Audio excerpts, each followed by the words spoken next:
Okay so नमस्कार दोस्तों, welcome back to my channel. और आज हम सीबीएसई बोर्ड में जो एग्जाम पेपर में आने वाला को सबसे मोस्ट इम्पोर्टेंट टॉपिक है, जो कि बहुत ईजी से आपको 4 नंबर 5 नंबर या 4 नंबर 5 नंबर में मिल सकते हैं, जिसका नाम है लीनियर प्रोग्रामिंग चैप्टर नाम। ठीक है, और इसे हम वन शॉट में कवर करने की कोशिश करेंगे। ठीक है, सो पहला जैसे देखो, पहले क्या है कि हम लोग फ्रेम देख लेते हैं कि प्रॉब्लम किस बेस्ड में हो सकते हैं, कैसे बन सकते हैं। तो पहला होता है कि ध्यान देना, सबसे इंपॉर्टेंट ये है कि अपने मैथमेटिकल टर्म में हमें फॉर्मेशन करना है। जो भी प्रॉब्लम है मैथमेटिकल टर्म में हमें फॉर्म करना पड़ेगा। ठीक है, तो उसके लिए क्या है, जिसमें आपको एक एग्जांपल लेता हूँ तो उसके बेसिस में हम लोग समझते हैं। यहाँ पर क्या है, दो डीलर है, सॉरी एक एक डीलर है जिसको जो दो आइटम खरीदना चाहता है, जैसे टेबल हो गया, एक टेबल और एक चेयर खरीदना चाहता है। वो टोटल 50,000 रुपये इन्वेस्ट करना चाहता है और उसके पास 60 पीस स्टोरेज करने की कैपेसिटी है। अगर वो टेबल खरीदता है वो 2500 रुपए की, अगर चेयर खरीदते हैं तो 500 रुपए की। और अगर वो उसको सेल करता है तो उसमें जो प्रॉफिट होता है, किसको, टेबल में सेल करेगा, मतलब खरीद के सेल करेगा तो उसको 250 रुपए का प्रॉफिट होता है। और एक चेयर सेल करेगा तो 75 रुपए का प्रॉफिट होता है। तो वो ये जानना चाहता है कि नंबर ऑफ टेबल कितने और चेयर कितनी खरीदे, जिससे उसको मैक्सिमम प्रॉफिट हो सके मिनिमम अमाउंट में, है ना। सो इसके हमें इस टाइप की जो प्रॉब्लम होगी उसको हम लीनियर प्रोग्रामिंग में पढ़ेंगे। ठीक है, तो मैंने अभी बताया कि जो maximum maximum profit minimum cost में हम लोग देखते हैं तो उसको ऑप्टिमाइजेशन प्रॉब्लम बोलते हैं यहाँ पर हम लोग। ठीक है, और यहाँ पर देखो, हमने क्या किया, अब वो हमने ये मान लिया कि x जो है वो नंबर ऑफ टेबल है और y क्या है, नंबर ऑफ चेयर है। यहाँ पर सिंपल सी बात है, जो उसने खरीदे। तो वो कभी तो नेगेटिव तो हो नहीं सकती है भाई, है ना। नेगेटिव नहीं हो सकती है, तो इसलिए हमने यहाँ पर कंडीशन लगा दिया कि x greater than equal to zero and y greater than equal to zero.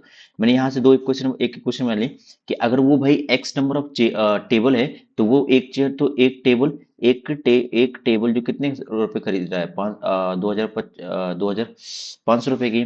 तो x जो नंबर ऑफ टेबल होगी तो कितना हो खरीदेगा, 2500 इंटू एक्स हो जाएगा।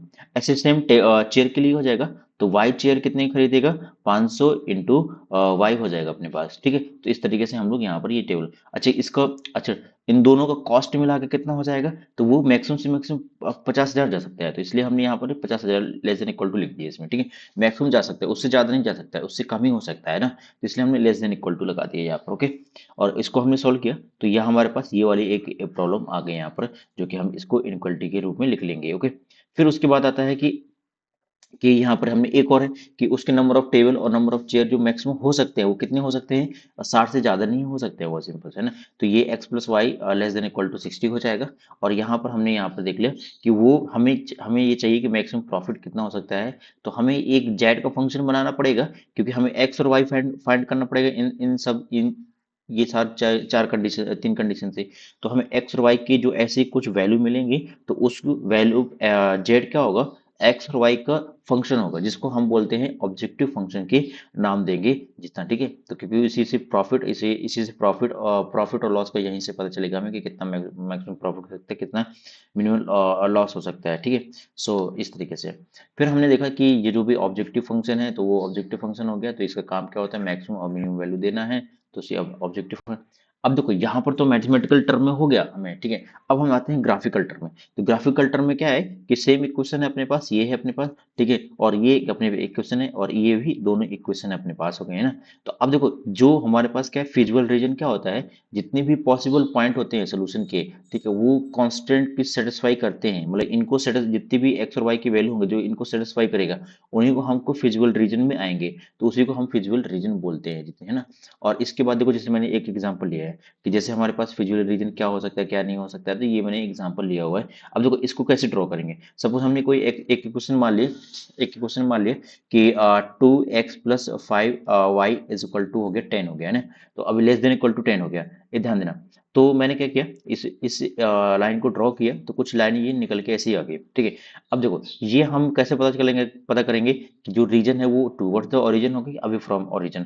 तो उसको पता करने के लिए क्या करेंगे हम लोग कि x और y की हमेशा, ध्यान देना, वैल्यू कैसे पुट करेंगे, जीरो पुट करेंगे।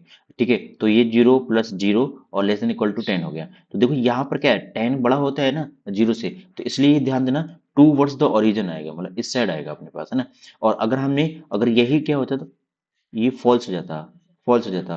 तो हम ये लिखते, हम क्या रीजन कैसे ड्रॉ करें, अवे फ्रॉम द ओरिजिन की बात करते हैं हम लोग। जैसे हम यहाँ पर 10 और लेस देन इक्वल टू 0 हो गया, तो हम क्या करते, इसी को हम इस तरीके ड्रॉ करते, इस तरीके से हम लोग, है ना, इसका रीजन। क्योंकि अभी ये तो फॉल्स है, तो फॉल्स है, तो यहाँ पर क्या लिखेंगे हम लोग, टूवर्ड्स द ओरिजिन, हम लोग ये रीजन हम लोग ड्रॉ करेंगे। ओके, अब देखो फिजिबल सोल्यूशन क्या होते हैं, जितने भी पॉइंट होते हैं रीजन में, जितने भी इस रीजन में जितने भी पॉइंट आएंगे, इस रीजन में जितने भी पॉइंट आएंगे, उनको क्या बोलेंगे हम ना, फिजिबल सोल्यूशन हम लोग बोल ही देंगे हम। ओके, तो ये इनफिजिबल रीजन क्या होगा, जितने भी इस रीजन के अलावा, ध्यान देना, इस रीजन के अलावा, इस रीजन के अलावा जितने भी वो रीजन होगा, उसको बोलेंगे क्या, इसको बोलेंगे हम लोग इनफिजिबल रीजन, इसको बोलेंगे इनफिजिबल रीजन बोलेंगे हम लोग। ओके, क्या बोलेंगे, इनफिजिबल रीजन बोलेंगे। ओके, अब देखो जैसे मैंने यहाँ पर, हमने क्या किया था, हमने इसी इसी का हमने ग्राफ ड्रॉ कर लिया इसी का। तो देखो यहाँ पर क्या किया, हमने ग्राफ ड्रॉ कर लिया और हमने इसी तरीके से यहाँ पर बना लिया। देखो, तो हमने ग्राफ ड्रॉ किया। अब हमें देखो मैक्सिमम और मिनिमम वैल्यू पता करनी है, तो हम सबसे पहले ध्यान देना, फिजिबल जो रीजन है, ये वाला फिजिबल रीजन है, ये वाला जो फिजिबल रीजन है, इसमें हम लोग क्या करेंगे, इसी के जो कॉर्नर पॉइंट होंगे, वैसे तो हर एक पॉइंट पे हमें चेक करना पड़ेगा, लेकिन जो स्टडी किया गया, तो वहां से ये मिला कि जो जितने भी कॉर्नर पॉइंट होंगे, उनमें मिनिमम और मैक्सिमम वैल्यू मिल सकती है, तो फिर बस इसके अलावा जहाँ कहीं नहीं मिल सकती है। ठीक है, तो हमने देखा कॉर्नर पॉइंट देख लिए, तो कॉर्नर पॉइंट हमने इसी तरीके से देख लेंगे फिजिबल रीजन के, नॉट इनफिजिबल रीजन के। हम ये वाला कॉर्नर पॉइंट नहीं काउंट करेंगे, ये भी नहीं काउंट करेंगे, ये भी नहीं काउंट करेंगे, ध्यान दें। तो इसे जो फिजिबल रीजन से अटैच वाले जो पॉइंट होते हैं, उन्हीं को हम फिजिबल रीजन की कैटेगरी में काउंट करेंगे। तो जीरो को पुट करेंगे, तो जीरो आ गया, किस में पुट करेंगे, जेड में पुट करेंगे, ध्यान दें, किस में पुट करेंगे, जेड में पुट करेंगे, जेड में। ठीक है, जेड क्या था, जेड था ना 250x प्लस 75y था ना, यही था यही था। तो सी सी भी हम पुट करेंगे तो 4500 आ गया, बी पुट करेंगे तो 6250 आ गया, ए पुट करेंगे 5000 आ गए। तो इसमें मैक्सिमम वैल्यू कितनी मिल रही है, 6250 रुपये मिल रही है। तो 6250 रुपये मिल रही है, तो इसका मतलब क्या हुआ कि मैक्सिमम वैल्यू होगी, किसमें होगी, कि जो नंबर ऑफ जो टेबल खरीदी थी, वो टेबल कितने खरीदेंगे 10, और चेयर कितनी खरीदेंगे, चेयर कितनी खरीदेंगे 50, है ना। तो जो x की जो वैल्यू है वो 10 है, और y की जो वैल्यू है कितना है, 50 है। इसका मतलब क्या है कि ये नंबर ऑफ जो टेबल खरीदेंगे वो 10 खरीदेंगे, और ये जो चेयर खरीदेंगे वो कितने खरीदेंगे, 50 खरीदेंगे। तब इनको मैक्सिमम मैक्सिमम प्रॉफिट हो सकता है जो इस रेट से बेचेंगे, है ना। अब देखो यहाँ पर कुछ ये है अपने पास कि ये, तो जितने भी कॉमन रीजन है determined by the all constraint region program is called the. तो देखो फिजिबल हम रीजन बोलेंगे ना, हमको फिजिबल रीजन बोलेंगे जितने भी कंडीशन है ना, तो बाउंडेड रीजन है ना, तो फिजिबल रीजन हम लोग बोल देंगे उसके ना। ओके, तो इसके बाद हम लोग देखो यहाँ पर क्या है कि अब देखो यहाँ पर क्या है, हमें कि मैक्सिमम जेड की वैल्यू फाइंड करने हैं, तो कितनी होगी। तो हमारे पास देखो जितने भी कॉर्नर पॉइंट है उनको चेक कर लेते हैं। तो पहला कॉर्नर पॉइंट क्या है, ये 0,50 है, दूसरा क्या है, ये है अपने पास, और तीसरा क्या है 0,0, और ये चौथा ये है अपने पास, है ना। तो देखो यहाँ पर हम लोग एक एक करके फाइंड करें, तो पहले 0,0 को पुट करेंगे, तो जेड कितना आएगा, 0 आ जाएगा। अब हम पुट करेंगे 30,0 पुट करेंगे, तो जेड कितना आ जाएगा, तो यह जेड आ जाएगा। तो देखो, तो 4 × 30 प्लस 0, तो ये हो जाएगा 120 आ जाएगा। ठीक है, और फिर हम लोग क्या पुट करेंगे, तो ये पुट करेंगे 0,50 पुट करेंगे, तो कितना होगा, जेड कितना हो जाएगा, 0 + 50, तो ये हो जाएगा 50 के बराबर हो जाएगा। ठीक है, अब हम पुट करेंगे कितना, 20,30 पुट करेंगे, तो जेड कितना हो जाएगा, तो कितना हो जाएगा 4 × 20, तो 80, और प्लस कितना हो जाएगा 30, तो ये हो जाएगा 110 हो जाएगा। तो मैक्सिमम कितनी वैल्यू आ रही है, 120 आ रही है, तो इसमें 120 आंसर सही हो जाएगा ना। तो देखो पहला थ्योरम क्या बोल रही है कि जितने भी फिजिबल रीजन है उनको कॉन्वेक्स पॉलीगन बोलते हैं, देन कॉन्वेक्स पॉलीगन बोलते हैं। और जेड क्या हो सकता है, ये मैंने तुमको बता ही दिया कि मैक्सिमम और मिनिमम वैल्यू दे सकता है, और कॉर्नर पॉइंट में ही हमें मैक्सिमम और मिनिमम वैल्यू मिल सकती है, जो कि फिजिबल रीजन, ध्यान देना, फिजिबल रीजन के कॉर्नर पॉइंट में ही मिल सकती है आपको। ठीक है, और इसमें थ्योरम नंबर 2 क्या है, वही सेम सेम चीज है उसमें, है ना। तो इसमें कोई वो भी कैसा होना चाहिए, बाउंडेड होना चाहिए, कैसा होना चाहिए, बाउंडेड होना चाहिए, वो ध्यान देना, है ना। और इसके बाद देखो ये भी हमने कितने सारे, तो इसमें क्या है, ये इसमें क्या है, ये इस वाले प्रॉब्लम में क्या है कि हमें जेड की मैक्सिमम वैल्यू ऑब्टेन करनी है, जैसे किसमें, कि मैक्सिमम वैल्यू ऑप्टेन हो रही है 0 और 2 में और 3 और 0 में। तो हम z क्या लिखा हुआ अपने पास, ए एक्स प्लस बी वाई हमको लिखा हुआ है यहाँ पर। ओके, तो पहले z बराबर पहले पॉइंट पुट कर 0,2 पुट करेंगे तो z कितना आ जाएगा, टू बी आ जाएगा। ओके, फिर हम पुट पुट करेंगे, कौन सा पॉइंट पुट करेंगे, 3,0 पुट करेंगे तो अपने पास कौन सा पॉइंट आ जाएगा, तो ये हो जाएगा 3 आ जाएगा। तो हमारे देखो दोनों जेड के लिए सेम है यहाँ पर, तो क्या आ जाएगा 2b = 3a आ जाएगा। तो यहाँ से अपने पास ये आंसर ये वाला हो जाएगा। ओके, और ऐसे ही आपको ये वाला क्वेश्चन बताना है, ये मैंने आपको यहाँ पर करवाया हुआ है, जिसको आपको बताना है। ठीक है, और ऐसे हम लोग को ये वाला जो ये वाला है ना, तो ये वाला क्वेश्चन है वो सिंपल सा है। तो हमें क्या करना है कि हमें क्या फाइंड करना है कि जो सैलरी रीजन है उसका हमें फाइंड करना है कि डिटरमाइन द पीक्यू रीजन है।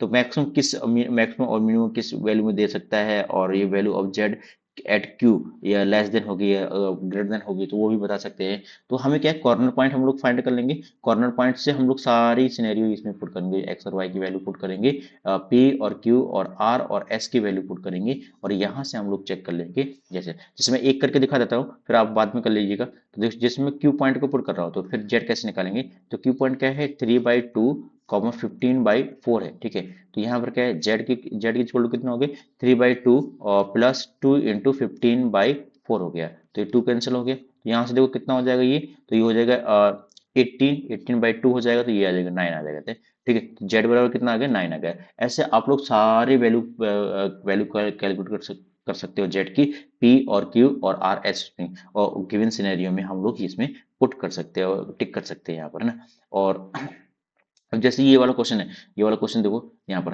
तो हमें इसमें ड्रॉ करना है यहाँ पर, है ना। तो ये जैसे हमने देखो, जैसे हम यहाँ पर ड्रॉ करना है, तो सबसे पहले हमें जेड हमें यहाँ पर दिया हुआ है, हमें कॉन्स्टेंट कंडीशन दिया हुआ है प्रॉब्लम की। तो पहले हम इस वाली लाइन को ड्रॉ कर लेंगे। तो ये वाली जो लाइन है हमारे पास ये है। ठीक है, और इसमें हम ड्रॉ करने के बाद हमें यहाँ पर देखो, यहाँ पर वही सेम है, 1 नंबर का क्वेश्चन है, ये सिंपल सीबीएसई बोर्ड में है। तो ये आप खुद बताइएगा कि इसका रीजन कहाँ पर आएगा। जैसे इस वाले रीजन, इसके लिए, इस वाले के लिए रीजन कहाँ पर आएगा, एक्स है, x plus 2y less than equal to 10 है, तो इसके लिए रीजन कहाँ पर आएगा, टूवर्ड्स द ओरिजिन आएगा। क्यों आएगा, क्योंकि 0 लेस देन हो गया 10 हो गया, है ना, तो ये ट्रू है अपने पास में, तो यहाँ से आ जाएगा। फिर ऐसे हम लोग को 15 के लिए ड्रॉ करेंगे, तो 15 के लिए कैसा हो जाएगा, ये भी टूवर्ड्स द आ जाएगा, तो ये भी आ जाएगा। तो यहाँ पर ये वाला रीजन आ जाएगा, ये वाला रीजन आ जाएगा। अब इस रीजन को ऑप्शन के हिसाब से टिक कर लीजिएगा। ओके, अब यहाँ पर देखो 3 मार्क्स का क्वेश्चन है, और जो कि हम लोग इसके लिए सॉल्व करेंगे। ठीक है, तो अगर हम इसमें देखेंगे तो देखो यहाँ पर देखेंगे, हम लोग ध्यान से देखेंगे तो अपने पास ये कुछ जेड लिखा हुआ है, जे लिखा हुआ है ना। तो हम लोग क्या करेंगे, यहाँ पर सबसे पहले ये ग्राफ ड्रॉ कर लेंगे। ग्राफ कैसे ड्रॉ करेंगे, देखो ऐसे मैं यहाँ पर ड्रॉ कर लेते हैं हम लोग ग्राफ। ठीक है, तो सबसे पहले हम लोग ये वाली लाइन को ड्रॉ करेंगे। कौन सी लाइन को, x plus y is equal to 6 है। तो पहले हम ए पॉइंट को ड्रॉ कर लेंगे, जब y 0 पुट करेंगे तो x 6 आ जाएगा, और बी पॉइंट कैसे आ जाएगा, जब x 0 पुट करेंगे तो y 6 आ जाएगा ना। तो ये अपने पास ये वाला जो रीजन हो जाएगा, ये कुछ ऐसा रीजन बन जाएगा अपने पास, है ना। और ये लाइन कौन सी हो जाएगी, x plus y is equal to 6 की लाइन हो जाएगी। और ये वाला जो पॉइंट हो जाएगा, ए पॉइंट हो जाएगा 6,0 हो जाएगा, और जो बी पॉइंट हो जाएगा यहाँ पर कितना हो जाएगा, 0,6 हो जाएगा, सिंपल सर। ओके, और हम लोग क्या करेंगे, x इक्वल टू 2 की लाइन ड्रॉ करेंगे, तो x इक्वल टू 2 की लाइन यहाँ कहीं आ जाएगी अपने पास, ऐसे कुछ लाइन आ जाएगी। ठीक है, तो ये हो जाएगी x इक्वल टू 2 की लाइन आ जाएगी, और y इक्वल टू 3 की लाइन कैसे आ जाएगी, तो यहाँ पर देखो ये जो पॉइंट होगा, ये पॉइंट कितना होगा, 2, ये सिंपल सी बात है, 2, कितना हो जाएगा, ये अगर हम इंटरसेक्शन पॉइंट देखें एक्स की वैल्यू, तो 2,4 हो जाएगा, 2,4 हो जाएगा ना। तो यहाँ पर देखो y की वैल्यू क्या है, 3 है, तो यहाँ पर कहीं पे 3 वैल्यू आएगी, y की वैल्यू सिंपल सी बात है, यहाँ कहीं आएगी, तो ये हो जाएगी y इज इक्वल टू 3 की लाइन हो जाएगी। अब देखो यहाँ पर सारी वैल्यू वैल्यू ड्राइंग नहीं हो रही, तो रीजन कैसे ड्रॉ करेंगे, ये टूवर्ड्स द ओरिजिन आएगा। ठीक है, और ये कौन सा आएगा, ये भी टूवर्ड्स द ओरिजिन आएगा ये। ठीक है, और ये कैसा आएगा, ये जो आएगा ये आएगा फॉल्स आएगा, ये आ जाएगा, ये वाला रीजन है। तो अगर हम ध्यान से देखेंगे तो अपने पास ये वाला कुछ रीजन बचता है अपने पास, है ना। ये वाला जो रीजन है यहाँ पर आता है, तो इसके हिसाब से ये इसके कॉर्नर पॉइंट हो जाएंगे, ये हम लोग कॉर्नर पॉइंट हम लोग कैलकुलेट कर लेंगे। ये कॉर्नर पॉइंट कौन कौन से होंगे, जैसे मैंने यहाँ पर ड्रॉ किया हुआ है ना, देखो ध्यान से देखो, ये हम लोगों ने मैंने ड्रॉ किया है, तो देखो यहाँ पर ग्राफ में, है ना, तो these are the corner point. हमने देखो कॉर्नर पॉइंट 2,3 हो गया, और एक हो गया 3,3 हो गया, 6,0 हो गया, और 2,0 हो गया। तो हमने यहाँ पर देखो जितने भी है कॉर्नर पॉइंट फाइंड कर लिए, और कॉर्नर पॉइंट से हमने जेड फाइंड कर लिया, और इसके बेसिस में हमने जेड की वैल्यू पुट किया, ए वाला पॉइंट पुट किया जेड में, तो 13 आ गया अपने पास, है ना। तो 13 आ जाएगा, जेड में जेड क्या दिया था अपन को याद करो, तो जेड हमको दिया था 2x+3y, तो जेड हमको दिया था 2x+3y दिया था हमको, है ना। तो हम लोग इसी में पुट करेंगे ये वैल्यू, तो यहाँ से अपने पास वैल्यू निकला। जैसे मैं पुट करके दिखाता हूँ, तो कितना हो जाएगा 2 × 2 + 3 × 3, तो कितना होगा 4 + 9 हो जाएगा, तो जो कि 13 के बराबर आता है। तो यहाँ से हम लोग कैलकुलेट कर लिया, और यहाँ से पता चला कि जो मैक्सिमम वैल्यू आ रही है वो कितनी आ रही है, 15 आ रही है। तो इसमें हमें यहाँ पर 15 यहाँ पर मिल गई मैक्सिमम वैल्यू। ये ध्यान देना, ग्राफ ड्रॉ करना है। ग्राफ क्यों इंपॉर्टेंट रहेगा ड्रॉ करने के लिए, ये ध्यान देना। अगर करेक्ट ग्राफ होगा, क्या होगा, करेक्ट ग्राफ होगा, तो आपको कितने नंबर मिलेंगे। अगर 5 नंबर क्वेश्चन होगा, ये 3.5 नंबर मिलेगा, ध्यान देना। और इस टेबल का 1 नंबर होगा, और इसका 1 नंबर इसका हो जाएगा, तो 5 नंबर। अगर 3 नंबर का होगा, तो आप ये समझिए कि आपको 1.5 नंबर यहाँ पर मिलेंगे, 1.5 नंबर, और एक आधा, और इस टेबल का 1 नंबर होगा, और इसको लिखने के लिए 1/2 नंबर होगा, ध्यान देना। तो इस तरीके से हम लोग यहाँ पर फाइंड कर सकते हैं। ओके, जैसे मैंने यहाँ पर ऑनलाइन ग्राफ ड्रॉ किया था, तो ये अपने पास ये वाला रीजन कुछ निकल के आया था। ओके, तो हम लोग इस तरीके से ड्रॉ कर सकते हैं, और ये वाला ग्राफ आप खुद ही बताएंगे, ठीक है। तो ये वाला हम लोग ग्राफ आप लोग खुद बताएंगे कि कमेंट में कैसा आ रहा है, ठीक है।